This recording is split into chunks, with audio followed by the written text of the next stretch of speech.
Hello everyone, class 7th Heritage Math exercise 8.2 question number first of B.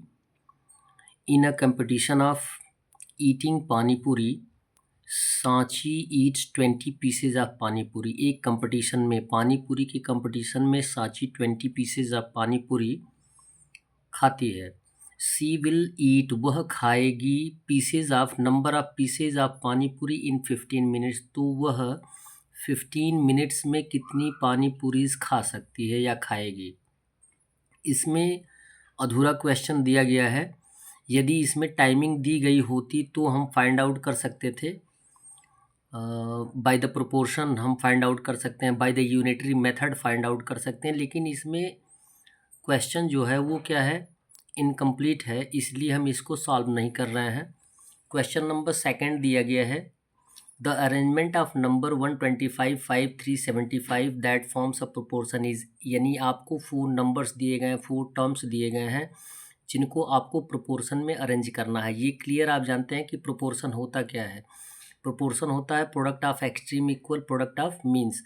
जब भी आप first and last term को multiply कर देंगे तो उसका प्रोडक्ट जो होगा सेकेंड और थर्ड टर्म के प्रोडक्ट के इक्वल आएगा. यहाँ पे देखिए हमने क्या सेटअप किया है. जैसे सपोज आपने मल्टीप्लाई किया प्रोडक्ट ऑफ एक्सट्रीम टर्म में आप क्या रखेंगे 3 इंटू 25. तो यहाँ पे हमने रखे 3 into 25 equal product of means में हमने रखा है 5 इंटू 75. यानी इक्वलिटी आपको शो करना है. जब इक्वलिटी शो करना है तो जब 3 इंटू 125 में मल्टीप्लाई कर देंगे 375 आएगा इक्वल 5 में 75 से मल्टीप्लाई करेंगे 375 आएगा. यानी क्लियर हो गया कि ये प्रोपोर्शन में है किसको रखने पर 3 इंटू 125 क्या है एक्सट्रीम टर्म है. यानी आप 3 और 125 में से किसी को भी फर्स्ट टर्म शो कर सकते हैं. दो में से एक फर्स्ट टर्म होगा और एक क्या होगा लास्ट टर्म होगा. तो हमने प्रोपोर्शन में रख दिया है 3 को फर्स्ट टर्म और 125 को लास्ट टर्म. मीन्स की बात करिए यानी क्लियर यहाँ भी है कि ये प्रोपोर्शन में है. यदि इनको रखा जाएगा तो ये मीन टर्म में आएंगे दोनों. अगर मीन टर्म में नहीं रखेंगे तो ये क्या हो जाएंगे, गलत हो जाएंगे. तो 5 इंटू 75 मीन टर्म में आया है तो एक को आप क्या मान लेंगे सेकेंड टर्म और दूसरे को क्या मान लेंगे थर्ड टर्म. किसी को भी मान कर रख सकते हैं. तो एक को 5 को हमने माना है सेकेंड और 75 को माना है थर्ड. ये प्रोपोर्शन में आपको लाके रख दिया गया और यही इनका क्या होगा अरेंजमेंट होगा. अरेंजमेंट मीन्स क्या 125 पहले भी आ सकता है 3 लास्ट में भी आ सकता है.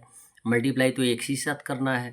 5 लास्ट में भी लिख सकते हैं थर्ड टर्म पे भी और फर्स्ट टर्म पे भी सेकेंड टर्म पे भी लिख सकते हैं. क्वेश्चन नंबर थर्ड दिया गया the third proportion of 8 and 4 is. जब भी हम थर्ड प्रोपोर्शन फाइंड आउट करते हैं जबकि दो टर्म्स हमें दिए गए रहते हैं तो जितने भी थर्ड प्रोपोर्शनल होते हैं उनको हम बोलते हैं कंटिन्यूड प्रोपोर्शन. क्या बोलते हैं कंटिन्यूड प्रोपोर्शन. यानी अगर हमने थर्ड टर्म मान लिया, यहाँ पे फर्स्ट एंड सेकंड टर्म दिया गया है तो थर्ड टर्म हम क्या मान लेंगे एक्स मान लेंगे. लेट 8 यहाँ पे let the third proportional of 8 and 4 b x. मान लिया हमने थर्ड प्रोपोर्शनल क्या है एक्स है. तो यहाँ पे फर्स्ट एंड सेकंड टर्म दिए गए हैं. फर्स्ट और सेकंड टर्म यानी जब ये कंटिन्यूड प्रोपोर्शन में काउंट किया जाएगा क्योंकि 3 टर्म्स हमारे पास आ गए.